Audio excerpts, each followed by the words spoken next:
I just got home from 2.5 incredible weeks traveling through Portugal, where I learned all about port production, wines produced throughout the Douro Valley. I was able to speak with winemakers, visit port houses, and so much more. So if you've ever considered traveling to Portugal, especially for a wine region, then today's episode is for you. Hi friends, my name is Sarah. I'm a certified sommelier and host of the Wine CEO podcast. And each week on this show, I dive into different wine-related topics to help you learn and grow more in your wine journey. While I was in Portugal, one of my favorite wineries I got to visit was Kopke, and this is the oldest port house in all of Portugal. It was actually established in 1638, and today they are responsible for a large port production as well as standard wine production throughout the Douro Valley. And I was able to visit their São Luís property and visit with their viticulturist as well as one of their marketing team members. And I learned so much about the history of the brand, about port production, and just about the property, the São Luís property, as well as the unique terroir that we see throughout the Douro Valley. So what I'm going to do is bring you along with me today. You're going to come with me to visit the São Luís property and visit with Marcio and Anna and the team at Kopke. You're going to get an inside look into this amazing winery and the incredible wines that are being produced with Kopke today.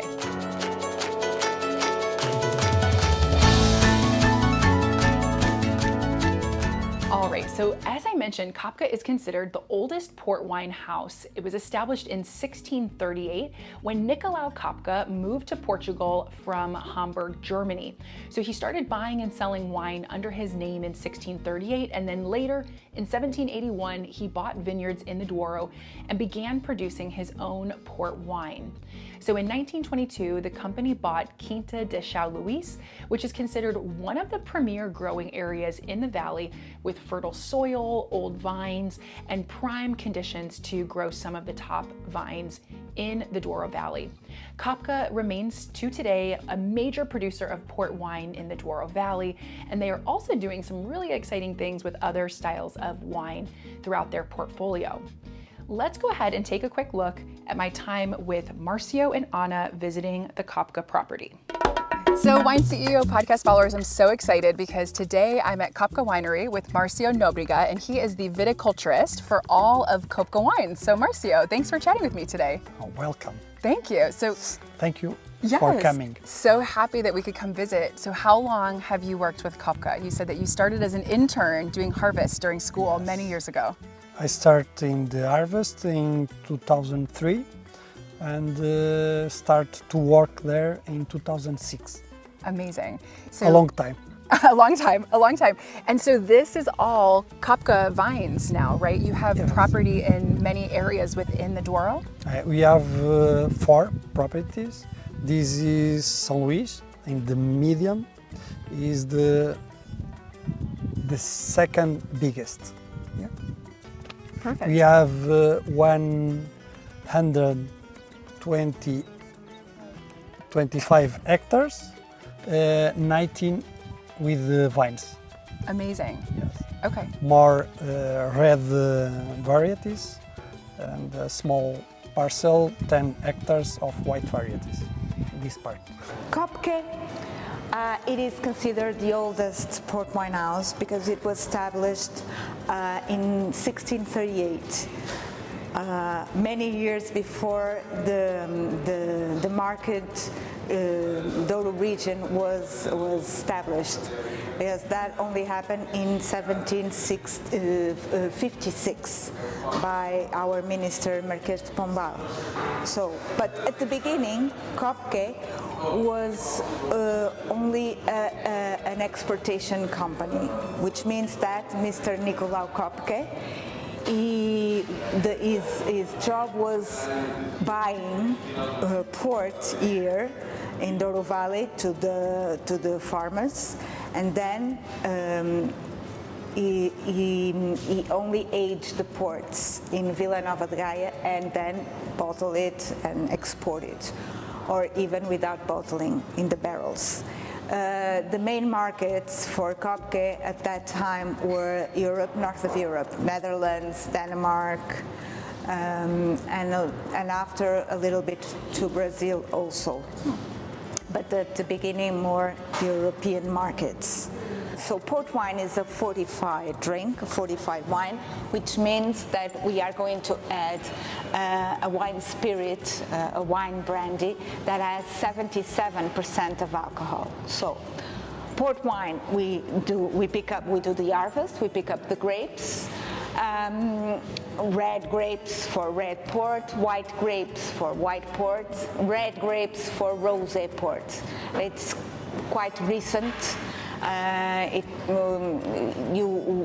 We can find it since the 90s, so it is really recent, and it is a very light wine. So usually we drink it in a cocktail or usually before meals because it's really soft when compared to the others in terms of flavors, okay?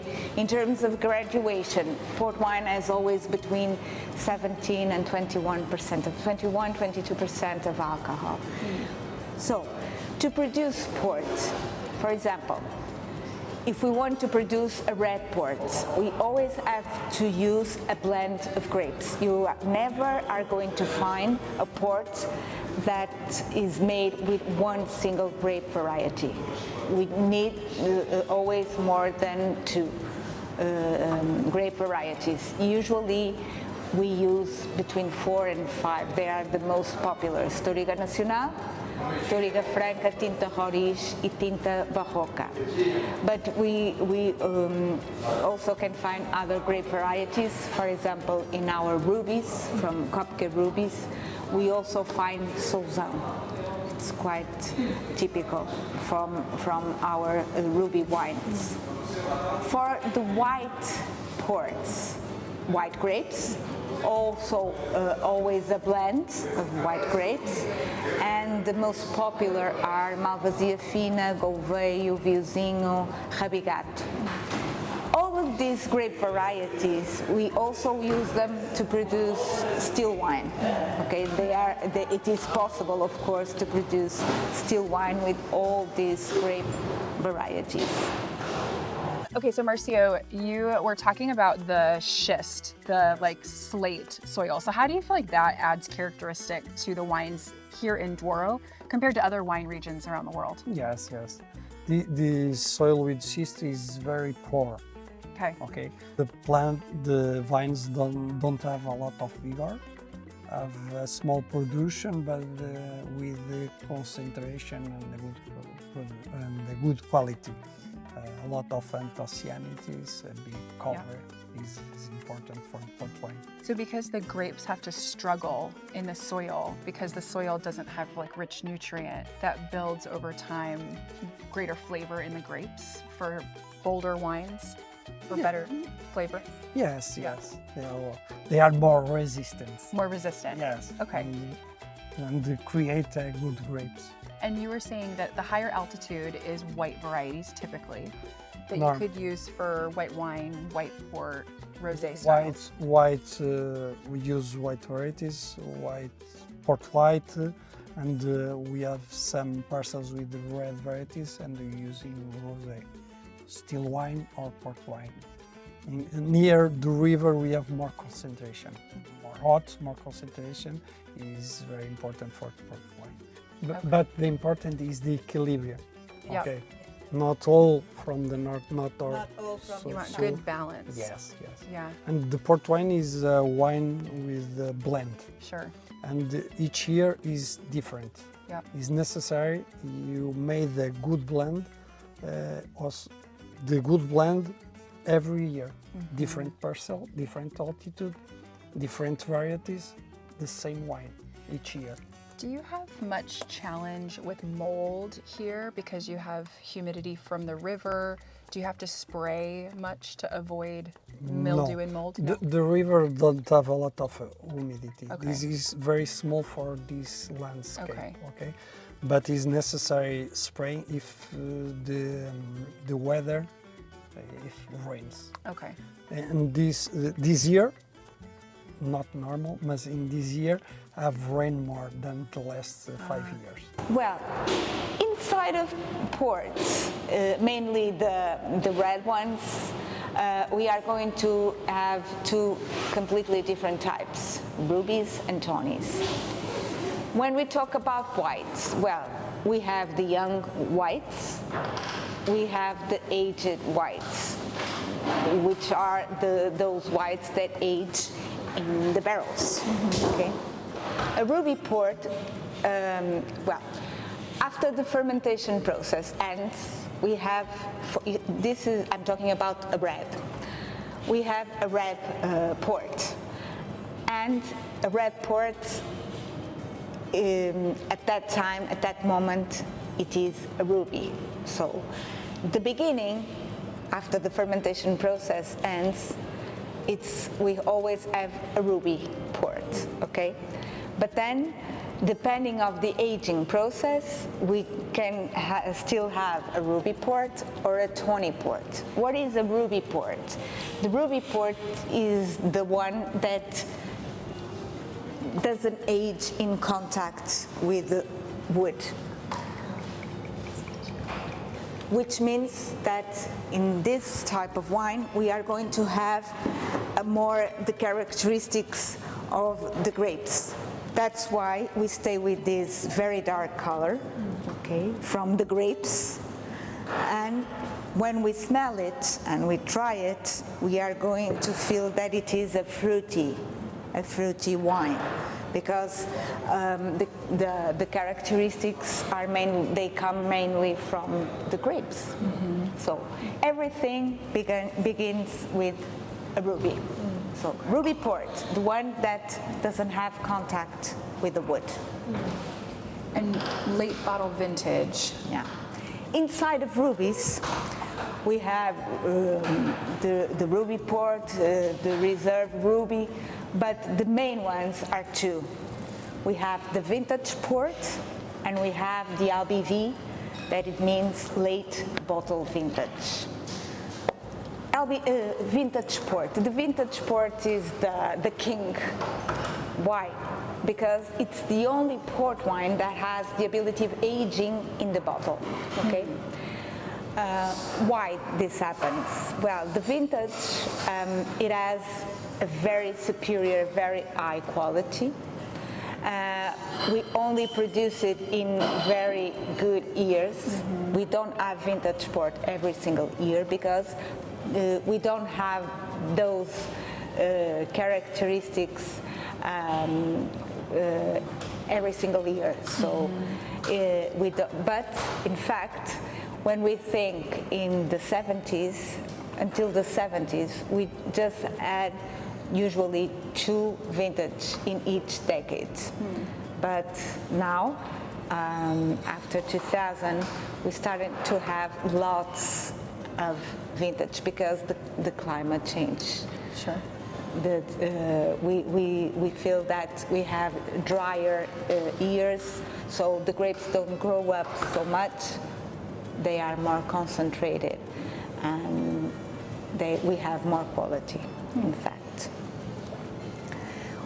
The vintage port, well, we want to extract lots of tannins, and what we do, we are going to keep that port in stainless steel vats or wooden vats until 2 years after the harvest. Mm. After those 2 years, we are going to bottle the wine. What we don't do before the bottling, we don't remove the sediments. Hmm. With all the other ports, before the bottling, we remove the sediments, we filter the wine.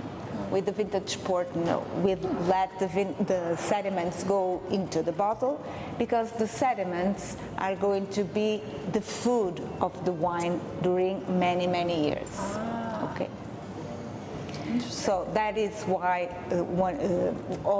one other thing that makes the vintage port so special, the only one that has the ability of aging in the bottle. So it has sediments, and it has a very high quality, and it's more concentrated. When you try it, you feel that the wine is more creamy. Mm-hmm. You know.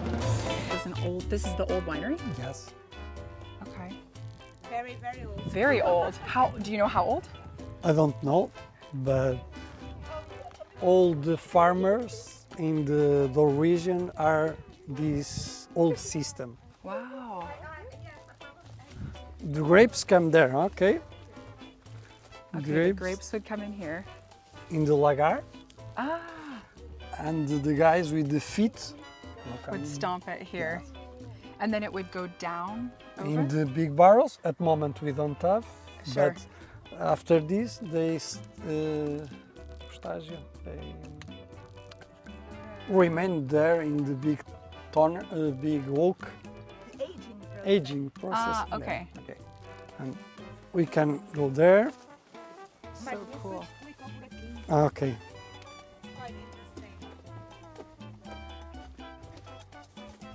Oh, very cool. And this is very important.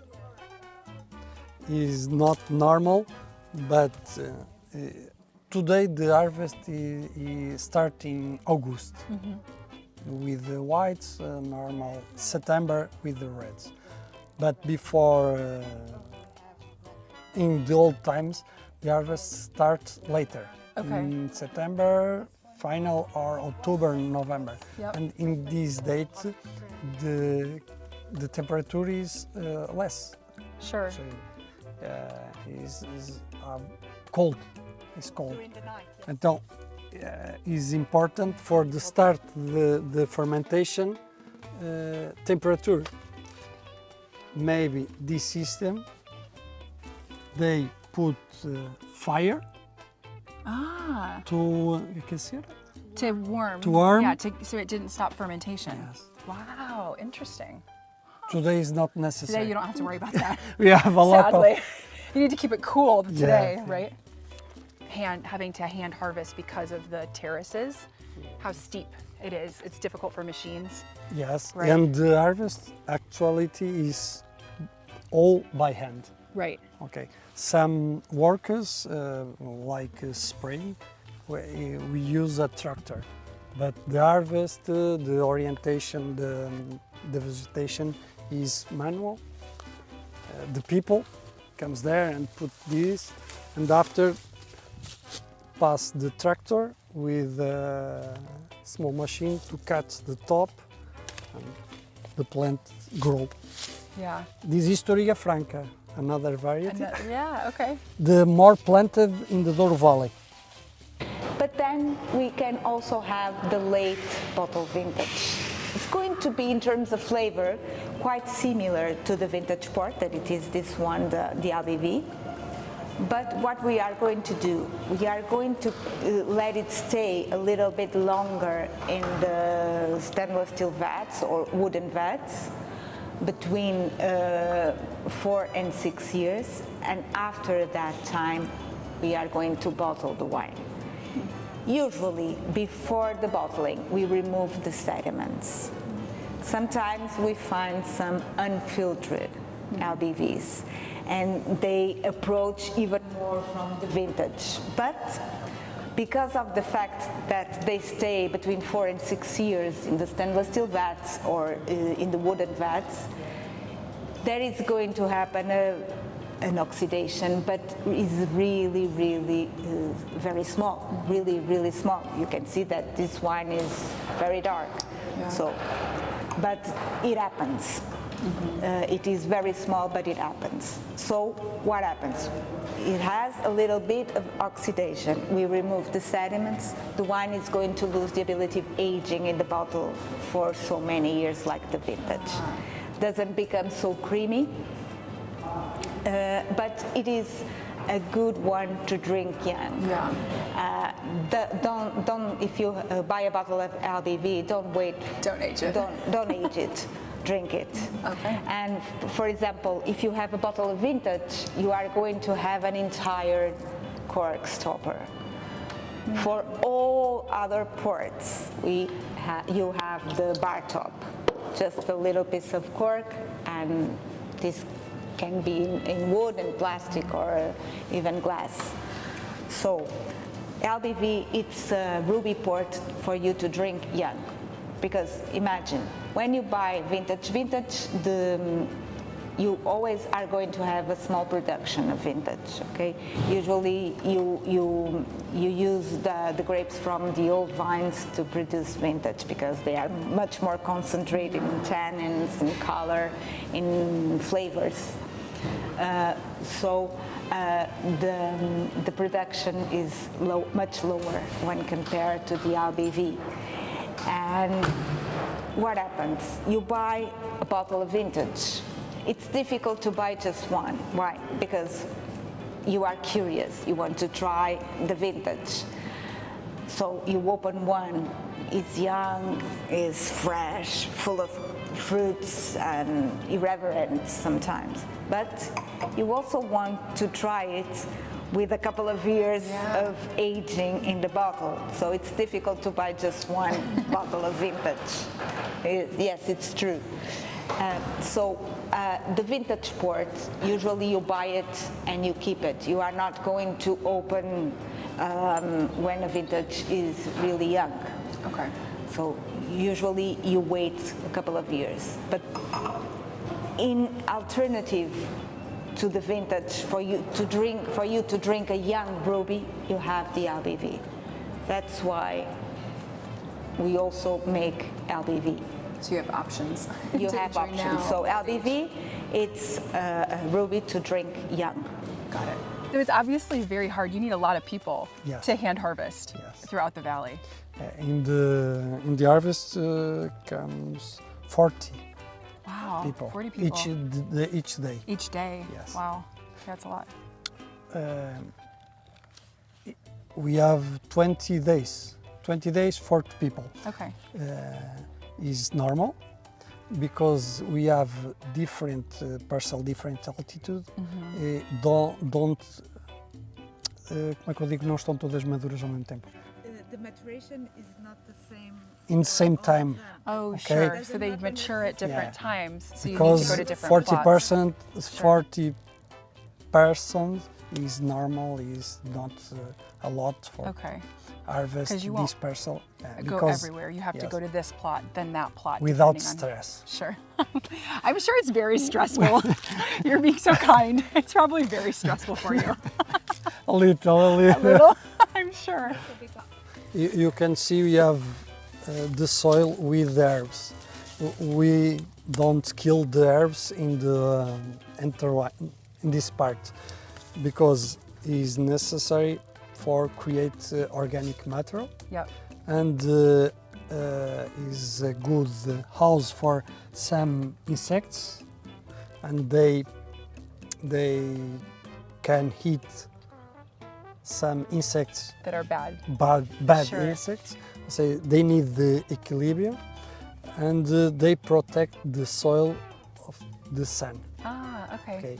And if the temperature of the soil is not very higher, the microbiology works. Sure. It's very important.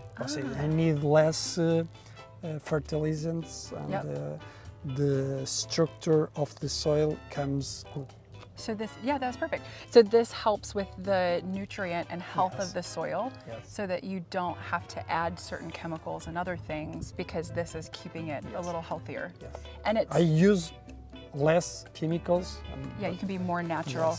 It's interesting you said that it helps with temperature too. So it like keeps some of the stones cool, so that the sun doesn't heat the vine more. I never thought about that. The soil, is like straw. Or the soil. Grass, like straw hats. When they are green, the roots come down. They create the small canals from the water. If rains a lot, the water comes down, goes to the top. Okay. Yeah. Is important. And after they die, and some microbiology eats this. Okay. Is important. Huh. Wow. When they die, don't consume water, don't compete with vines, and they protect the soil, the rays solares from the sun. Wow. Okay. Very cool.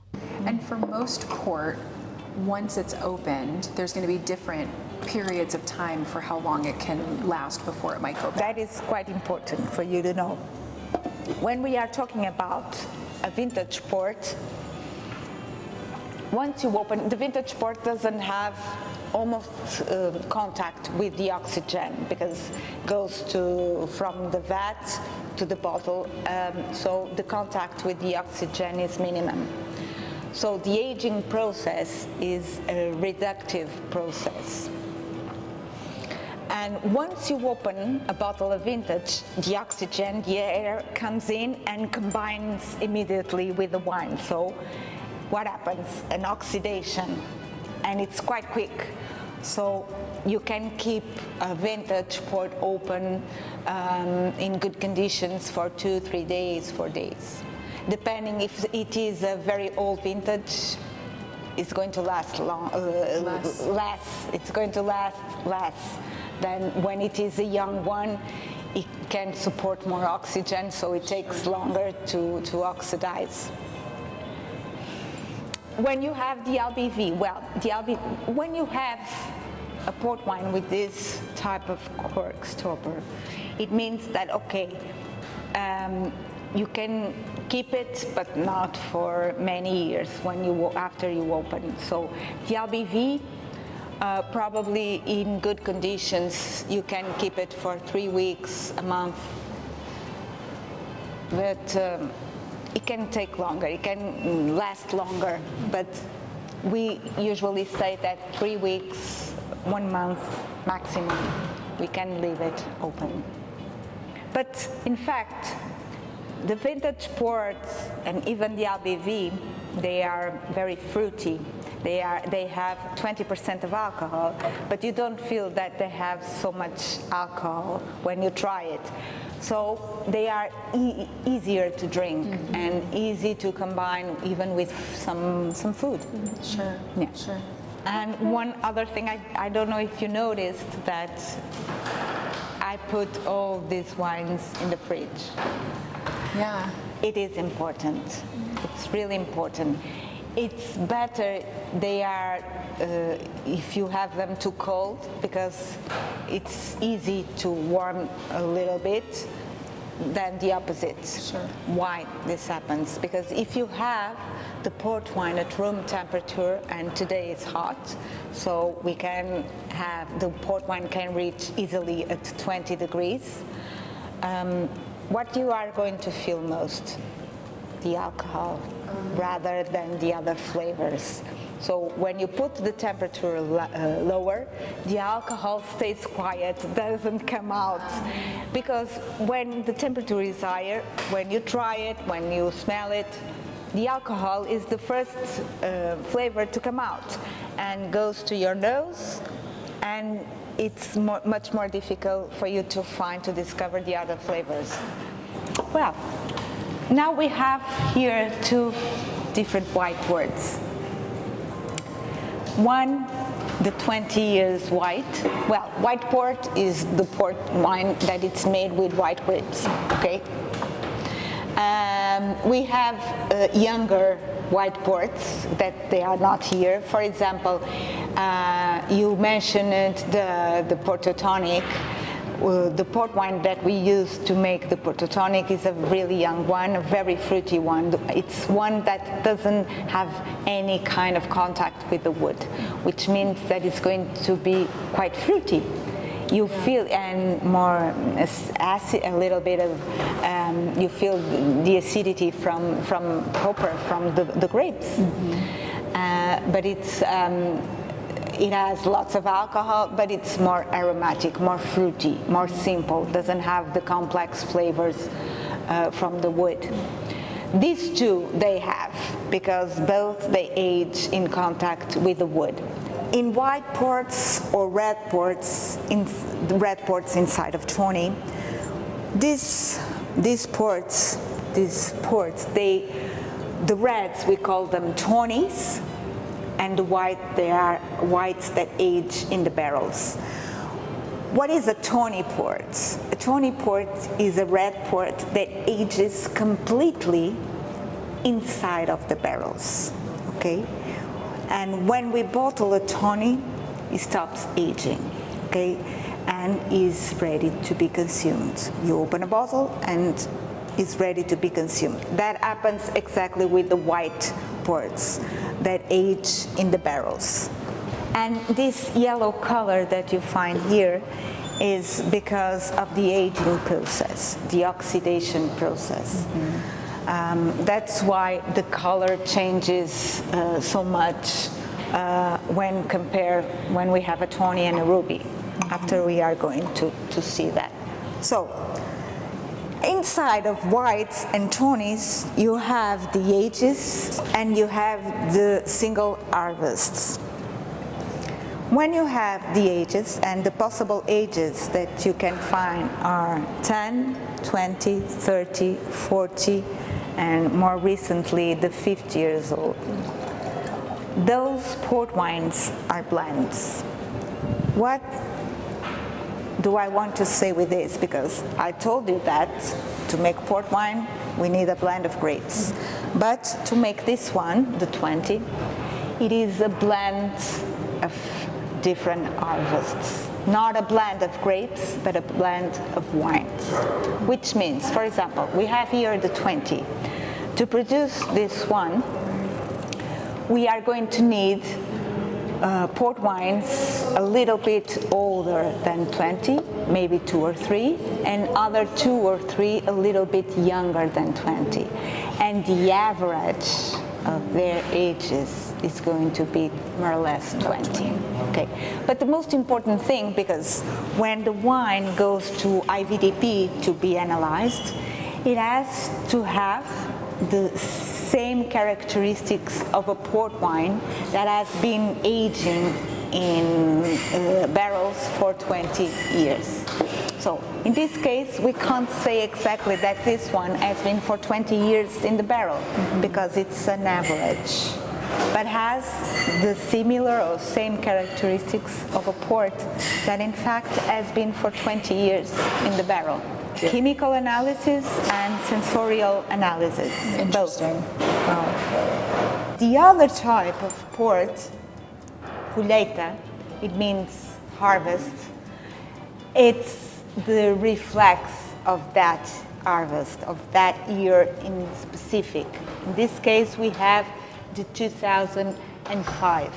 And I can tell you that this one was bottled in 2024, which means that this wine has been for 19 years, around 19 years in the barrel. Okay. So with the Colheita, it's going to taste different as it ages? Yes. Okay. And it's going to taste different, even almost with the same time in the barrel. Yeah. We can say more or less that. The color is quite similar, but we are going to have different profiles, because the Colheita, it's the reflex of that year, of that harvest. Okay, it has. If it was a rainy year, you are going to feel that in the wine. If it was a very dry year, it's going to have some characteristics that you are going to understand that. And with the 20, you are expecting, with the 20 or with the age, you are expecting every single year you have the same profile. When we have the Colheita, that doesn't happen. Why? Because you are trying this one that was bottled in 2024. But in 5 years, you come back and you remember, oh, I tried the 2005 single harvest. I want to try it again. Probably the year of harvest is going to be different. Imagine if we talk about 5 years or even 10 years of more, it means that the wine has been for 5 or even 10 years more in the barrel, aging. So it's going to be, of course, it has to be different because it has more time in the barrel. I think the most important thing here is for you to understand the difference between a blend and a single harvest. Okay. In the Kopke profile, it's very normal. You feel that the wines are fresh. They have a very good acidity. Because older they are, more time that they spend in the barrels, they reach a point that they are boring. They are heavy because they have lots of alcohol, and you lose a little bit the complexity that comes from the barrels and from the aging process. So one of the main characteristics, or maybe the main characteristics of the Kopke ports is the freshness, is the acidity. You know, with a Ruby, you feel the flavors, everything immediately. Is wow, it's immediate. Even with the vintage port, it happens exactly the same. It's immediate. With the Tawnies, no. Sometimes after 10 minutes that you try a port, you still are discovering the flavors. Different flavors come out. Yeah. No, this was amazing. You're so knowledgeable. I learned so much thank you. in this time. This is Thank incredible. you. Thank you. So, Marcio, what is your favorite thing about being a viticulturist in the Douro Valley? Work in the naturals. Amazing. So you don't have an office job. You get to work in this Yes. beautiful setting in the Yes. sunshine all day. Perfect. That's for great. I love it. Well, Marcio, thank you so much. This has been wonderful. I really appreciate your time. Thanks for Welcome joining for today. coming. Thank Obrigado. you. Obrigada. All right, friends, thanks for following along on today's exciting travel episode. If you have not subscribed to my channel yet, be sure to do so. I have a lot of great wine content about my trip to Portugal, as well as a lot of other topics. So be sure to hit that subscribe button. If you have any questions about this episode or wine in general, don't hesitate to drop a comment below, or you can send me an email, sarah@thewineceo.com. You can also send me a DM on Instagram @thewineceo, and I would love to answer any questions you might have about wine. Consider me your pocket sommelier. Until next episode, friends, I hope you drink something new and delicious, and I will catch you all in the next show of the Wine CEO podcast.